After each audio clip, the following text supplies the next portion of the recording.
"Oh no, you're too unstable to manage Grandma's care fund," my cousin told the court.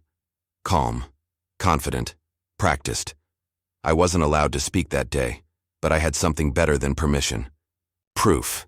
Because while they were forging narratives, I was keeping receipts, actual ones, for her meds, her rent, her food. And when they used the court to take guardianship away from me, I didn't cry. I called a forensic accountant, and Grandma, when she found out what they'd done with her money, she wrote one sentence on her nurse's laptop and hit post. I never asked for thieves to speak for me. "You read too unstable to manage Grandma's care fund," my cousin said, standing in court like he'd practiced it in the mirror for weeks. "The court agrees," the judge added, before I could even open my mouth. That's how I lost guardianship. No warning, no hearing where I got to explain the pharmacy runs, the hospital drop-offs, the bills I paid from my own account when the insurance wouldn't cover enough. No one asked me about the $180 I dropped at the drugstore last month for her arthritis meds, or the night I spent 6 hours at the ER with her because she was hallucinating from a dosage mix-up. They didn't ask, because they didn't care. They'd already made up their minds. I was too emotional, too inconsistent, too close. They didn't mention that my cousin hadn't visited Grandma in 6 years, or that my aunt thought over-the-counter meant vitamins from Costco, or that they only got involved when the will was updated and I was given medical power of attorney. No. They walked into that courtroom, clean and practiced, dressed for sympathy, and painted me as the problem. And I'll admit it, I cried. Not in court, not in front of them, but later, alone. Because they didn't just strip away a title, they took away proximity. I couldn't access her medical portal anymore. I wasn't allowed to sign off on medication refills. I couldn't even walk into the nursing home without them logging my visit and asking for pre-approval. From them, from the same people who used to say, "You're so good with her," back when it was inconvenient and they didn't want to deal with it. Back when I was the unpaid nurse, the unpaid driver, the unpaid everything. I kept thinking, what did I do wrong? I followed every guideline, logged every purchase, wrote down every dose. I even bought a notebook and called it Care Notes, just to make sure I didn't forget when she'd eaten or when she'd last slept through the night. But it didn't matter, because in their version of the story, I wasn't a caregiver, I was an obstacle. I wasn't stable enough to manage her account, even though I'd been the one fighting her insurance company for months to approve a treatment plan that actually helped. Even though I was the one who figured out her blood pressure was spiking at night and adjusted the schedule. They said I was unstable because I'd had one rough year, one low point, one therapist visit. I was grieving, broke, exhausted, but still showing up. Meanwhile, my cousin couldn't even pronounce half the meds in her cabinet. Didn't matter. The moment the court ruled in his favor, he acted like he'd won a scholarship, patted my back like we were teammates and said, "You can still be involved. No hard feelings." No hard feelings? He took Grandma. He took her voice. He took everything I built around keeping her safe. And then I saw it. A week after the ruling, while helping her move some boxes, I noticed something strange. Her meds were off. Her dosage was wrong. And when I asked her if she'd gotten her anti-inflammatory injection this month, she just shook her head and said, "I don't know. They said I don't need it anymore, but she did." I checked the fridge. No meds. Checked the calendar. No appointment marked. I checked my own wallet, and there was still a receipt from 2 months ago. $186.49, paid by me. And that's when the anger set in. Not the loud kind. Not the kind that makes you scream. The kind that sits in your chest like a lead weight. The kind that starts making lists, connecting dots. Because if they were already this careless with her care, what else were they careless with? Her money, her meals, her dignity. They said I wasn't stable enough, but now I was about to become the one thing they never saw coming. Focused, and if they thought guardianship was a game, they were about to lose at their own rules. I started noticing the little things first. The bruises on her arms, not purple or fresh, just soft yellowed ones, like someone who hadn't been moved properly from bed to chair. The way her voice would trail off in the middle of a sentence, like she forgot what she was trying to say, or didn't feel safe enough to finish it. The way she winced when she stood up, but didn't complain. Grandma never complained. She was tough, steel-spined, raised 4 kids in a 1-bathroom house, and never once asked for help until her hands started shaking too badly to open a jar. And even then, she said, "I've earned the right to need a little help." But now, she looked small, dimmed, and every time I visited, she seemed more off. I asked my cousin once during one of the few times we were both at her place, "Has she been eating okay?" He shrugged. "I think so." "You think?"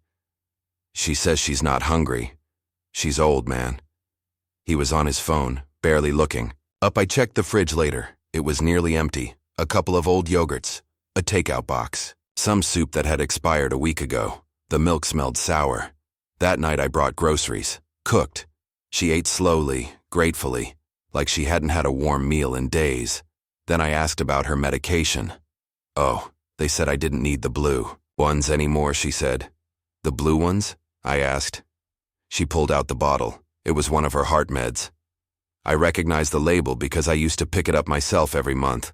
Without it, her blood pressure spiked. Her cardiologist once told me bluntly, if she misses more than a week, she could stroke out. I checked the date on the bottle. It hadn't been filled in over a month. I took a breath, nodded, didn't let my face show what I was feeling, but inside, something twisted hard and cold. The next morning, I called her doctor. She hadn't been seen in 6 weeks. Her chart had no notes from the last 2 scheduled checkups. The appointments had been canceled. By who? Someone with guardianship. Authority, the receptionist told me. Same number that's been listed since the court ruling. I didn't say anything, just thanked her and hung up. Then I checked the pharmacy account. Her medications were marked as not picked up.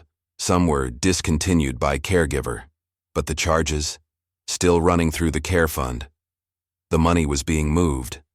But the meds weren't making it to her. I checked the logs. Some of the withdrawals were from a new debit card, linked to the guardianship account. All managed by my cousin. I printed it out, marked it, highlighted dates, compared it to my old care notes. That night I stayed up rereading everything, my spreadsheet, my old pharmacy receipts, the weekly schedules I used to tape to her fridge, and I realized something. There wasn't just negligence. There was theft. Her money was being spent, but not on her. Her condition wasn't just declining because of age, it was declining because they were actively cutting corners, canceling meds, canceling visits. Keeping her just healthy enough not to draw attention, because sick enough to need care meant money flowed. But cared for? That meant accountability. That meant oversight. That meant me. I stared at the documents spread out on my table and whispered, out loud, "She's not okay." And I knew this wasn't about pride anymore. It wasn't about who had power of attorney, or what a judge said, or who looked better in court. This was about saving her. And to do that, I had to stop playing defense. No more showing up with groceries. No more asking questions like a concerned family member. It was time to go to war. With proof, with dates, with numbers. Because if they thought they could bury her under silence and paperwork, they were about to learn what it feels like when the one they called unstable comes back with evidence. You don't wake up one morning and know how to follow money. You learn it. Fast. Desperate. One YouTube video, one Reddit post, one late-night rabbit hole at a time. And that's exactly what I did. I started with the basics. Grandma's care account. The one I used to manage. The one the court transferred to my cousin. I still had the last 6 months of statements from before they locked me out. I matched the dates to my calendar. Prescriptions, groceries, medical bills, they all aligned. But after I was removed, it was like someone flipped a switch. Gone were the $30 copay charges. Gone were the pharmacy payments, the grocery store visits. Instead, Apple Pay, Amazon, gas station charges 2 counties over, a hotel stay, even a Venmo payment labeled utilities, sent to my aunt. Utilities? She didn't live with Grandma, never had. The more I looked, the more obvious it became. The money wasn't vanishing. It was being rerouted. I built a spreadsheet. Transaction by transaction. Green rows for verified expenses tied to Grandma's care. Red rows for every personal expense. Gray rows for suspicious charges that needed digging. After a week, I had nearly 40 red rows. And then I saw it. A $100. Charge to Pacific Pathways Wellness Retreat. I Googled it. A luxury spa 2 hours from town. Full-body massages. Cryotherapy. Smoothie bar. All-inclusive. I didn't need to guess who went. That was the tipping point. I called the bank that held the care fund. Explained everything. Asked how to access old statements. They said only the current guardian could request them, of course. So I got creative. I remembered the emails, automated invoices that used to come to my account. I'd archived them, searched my inbox. There they were. Dozens. Before and after comparisons. That was enough. I compiled everything into a PDF, labeled it Discrepancy Report, sent a copy to a law firm I'd been quietly researching. Their specialty?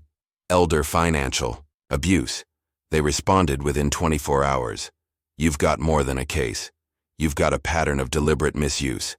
And if we can get a forensic accountant involved, we can prove intent. Intent. That was the word that made this real. Because negligence, that's just incompetence, but intent, that's theft. I met the accountant 2 days later. Her name was Jenna, late 30s, sharp eyes, sharper questions. She asked about login records, digital signatures, authorization chains. I gave her everything I had. When she saw the wellness retreat charge, she didn't even blink. This wasn't about mismanaging funds. This was about funneling them. Then she asked the question I hadn't prepared for. What does your grandmother know? That hit me harder than I expected. What did she know? Did she suspect? Did she think I had abandoned her? Did she know they'd blocked me from her medical records, or worse? Did she think I was the one spending her money? I didn't have an answer, but I knew I had to find out. Not later. Now. Jenna looked me in the eye and said, "We'll handle the audit. You find your proof, and if she's willing to talk, even better." I left with 2 folders in my bag and one mission in my head. Bring the truth to Grandma before they bury it for good. Jenna didn't smile much. She didn't need to. Her calm was its own kind of weapon. She called me 2 days after I handed her the files. "We need to talk," she said. "There's more here than you think." I met her in a small conference room at her firm, the kind with glass walls and carpet that absorbs sound like it's holding secrets. She had a stack of printouts in front of her. My spreadsheet was now a report, color-coded, annotated, cross-checked with transaction histories, location data, and merchant verification. She tapped the first page. "This is the pattern," she said. "Same card, same guardianship account. Repeated use at locations nowhere near your grandmother." Then she tapped another. "Here's the signature used on the wellness retreat invoice. Doesn't match your cousin's legal signature, but it does match a scanned copy of your grandmother's name. They were signing in her name, forging her authorization, using her identity to approve spa treatments and hotel bills. That's not just fraud," Jenna said. "That's elder identity abuse." I felt a chill crawl up my spine. She showed me the comparison, real versus forged. Grandma's signature was slow, shaky, but consistent. The ones on these forms were clean, identical, printed, copied. Jenna laid out the timeline. In just under 8 weeks, they'd drained nearly $14,000 from the fund. Another 2, and they'd be able to legally liquidate more, assuming no one intervened. Asked her, "Can we stop it?" She nodded. "If your grandmother confirms she didn't authorize these, we can file a restraining order and have the account frozen within 72 hours. It all came down to that. Her voice. And that terrified me more than anything. Because what if they'd gotten to her? What if she'd been told I walked away? What if they'd convinced her I was the unstable one, that I didn't care? But I had to try. So I called the nurse who still worked part-time with her, one of the few allies I had left inside that house. "Can you help me visit her?" I asked. She paused. "They don't like me letting anyone in unscheduled," she said. "But I know what they're doing. I see it. I'll make it happen. The next day I showed up at the house. My heart was pounding, my hands sweating. It felt like walking back into a house I'd been exiled from. But when I saw Grandma, she smiled. Not the kind of smile you give a stranger, the kind you give someone you've been waiting for. "There you are," she whispered. The nurse stepped out of the room. I sat beside her and pulled out the report. Slowly, gently, I explained. The charges, the forged signatures, the money trail, the medicine she hadn't received, the canceled appointments. Her hand trembled as she turned the pages. And then she did something I didn't expect. She looked at me and said, "I knew something was wrong. I just didn't know how to prove it." That's when I handed her a tablet. Opened a new note. "Do you want to say something?" I asked. She nodded, typed slowly, each word deliberate. When she finished, she handed it back. The message read, "I never asked for thieves to speak for me." The nurse returned, read it, and without a word, posted it. No hashtags, no context, just Grandma's words, shared to the small social account we'd used to keep family updated years ago. Within an hour it had been reposted over 100 times. By the end of the night, 1,000. The comments began pouring in. "Who did this to her? This is heartbreaking. My family did the same thing to my grandfather. Speak louder, we hear you." The family hadn't even seen it yet, but soon they would. And when they did, it wouldn't be hearsay. It would be a voice they couldn't drown out with court filings or polite lies. Grandma had spoken, and the world was listening.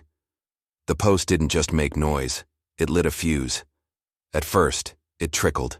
Comments, shares, a few reposts. But by the end of the day, it had been shared by an elder care advocacy account with 1 million followers. Then a legal blogger picked it up. Then a news thread on X. The words hit people like a gut punch. "I never asked for thieves to speak for me." No caption, no explanation.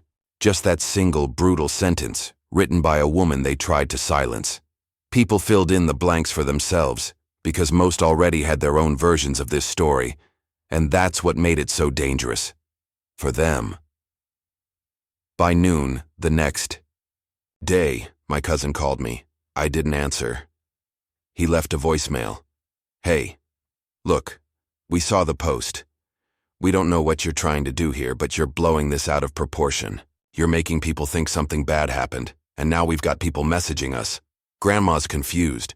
You should take it down before this gets worse." I saved the message, not for sentiment, for evidence. Because I wasn't taking it down. I was taking it to court.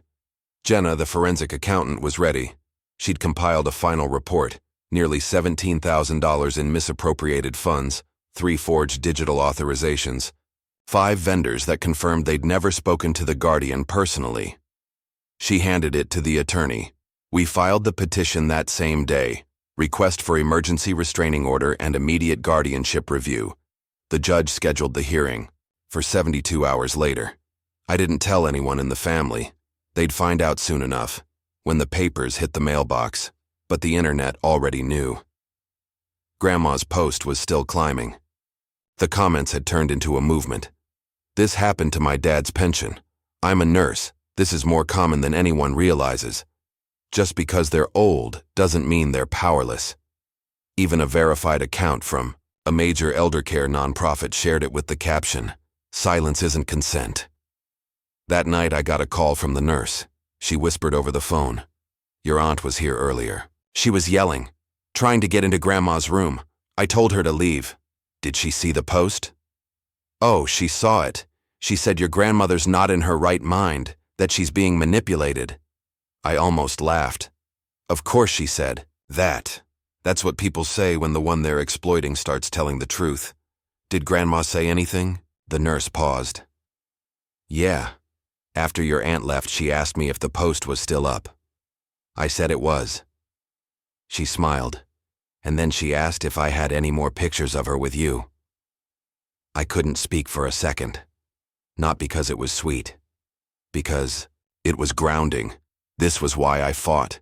This was why I stayed. This was why I didn't let them write the story for her. Not because I wanted revenge, but because she deserved to be heard, without a middleman twisting her voice. The next morning, my cousin emailed me, subject urgent, let's talk. We need to sort this out privately. The family doesn't need more drama. I'm sure we can reach an agreement without dragging this through court. Call me? I didn't call. I forwarded the email to the lawyer, and then I closed my laptop, walked out into the sunlight, and bought a frame. It wasn't for a diploma or a certificate. It was for the printed screenshot of Grandma's post, because she'd said more in one sentence than any of them had said in years. And soon, she'd get to say it again, in court, where the real silence would finally begin. Theirs. Walked into the courthouse calm, but not empty. I had a folder in my hand, Jenna's report, screenshots, voicemails, bank records. I had Grandma's statement, printed and signed, and I had the weight of every moment I'd spent being told I was too emotional to be trusted. They were already there, my cousin and my aunt, dressed in business casual grief, my cousin tapping, his foot looking annoyed, my aunt with tissues she didn't need. I could tell they thought this was going to be a performance, and they were half right. But the performance wasn't mine. We sat across from each other, 2 tables in a quiet courtroom. Just the 4 of us and the judge, no jury, no cameras, just the weight of truth pressing down like a gavel ready to fall. The judge began. This is a petition for emergency review of guardianship and a request for temporary restraining order against the current legal custodians of Miss L. Doe. My cousin stood to speak first. His voice was smooth, polished, a little shaky on purpose. Your Honor, we believe this is a misunderstanding driven by online confusion. We've been caring for my grandmother with the utmost respect. The recent social media post was unfortunate but not accurate. We believe she's been unduly influenced. The judge raised an eyebrow. Influenced to post a single sentence? Silence. Stood next. Your Honor, I have with me a forensic report compiled by a certified financial investigator. It shows direct misuse of my grandmother's care fund under the current guardian's name. Over $17,000 misappropriated. Items and services, unrelated to healthcare, including travel, luxury purchases, and cash transfers. I handed over the folder. Jenna's signature was right on top. Clean, unarguable. Then I pulled out Grandma's written statement. Her signature, the timestamp from the nurse's post, and photos of her meds, appointments missed, and the grocery list I'd written months ago, still hanging on her fridge, untouched. The judge flipped through the pages. Her expression didn't change, but the air in the room did. It thickened. My aunt shifted in her seat. My cousin stopped tapping his foot. These claims are exaggerated, he finally said. This is family. We handle things privately. There's no need for this to go public. It already is, I said. Calm, clear. She already spoke. Now the court gets to listen. The judge looked up. I'm granting the temporary restraining order. Effective immediately. The current. Guardians are barred from financial access to the care fund. A full audit will be ordered. Custodianship is suspended pending review. My cousin opened his mouth, but the judge cut him off. One more word, and I'll hold you in contempt. I didn't smile. I didn't gloat. I just nodded. Because that was the first time in months someone with power said, I believe you. As we left the courtroom, my aunt brushed past me. She whispered low and bitter, You've humiliated this family. I turned to her and said, You did that when you stole from her. And I walked away, because this wasn't about shame anymore. It was about clarity, and now the system wasn't shielding them. It was spotlighting them. Next step? Reinstatement. I didn't want control. I didn't need revenge. I just wanted to make sure the woman who raised me, who never once asked for anything but honesty, wasn't left in the hands of liars again. It took exactly 13 days. That's how long it took for the financial audit to come back. Jenna's numbers were right. If anything, she'd been conservative. The final figure wasn't $17,000. It was $22,318.46, siphoned from Grandma's care fund in just under 2 months. The breakdown read like a luxury shopping list, 2 separate hotel stays, and electronics purchase. 3 cash reimbursements to my aunt's account labeled transport costs, despite no record of her ever taking Grandma to an appointment, and 1 charge from an online boutique for a handbag. Had the printout in front of me when the second hearing began. Same room, same judge, same people. But this time, the balance of power had shifted.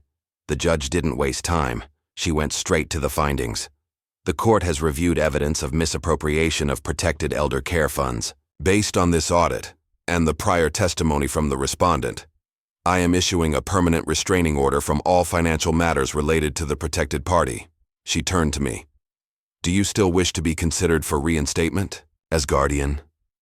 I looked at Grandma, who had been wheeled in by the nurse. Quiet, composed, with a soft pink shawl and the same sharp eyes I'd known my whole life. She nodded once. So I stood. Yes, Your Honor. The gavel came down. Just like that, it was over, after months of gaslighting. After being called unstable, irresponsible, unfit, I was reinstated, legally, fully, irrevocably. I escorted Grandma out of the courtroom myself. The nurse pushed her chair, but Grandma insisted I hold her hand. Her grip was stronger than I remembered. We got to the car, and she asked to stop for coffee. At the little place on 8th Street we used to go to before her hands shook too much to hold a cup. We sat outside. 2 plain coffees, no reporters, no family, just peace. You okay? I asked. She nodded. Looked down at her cup.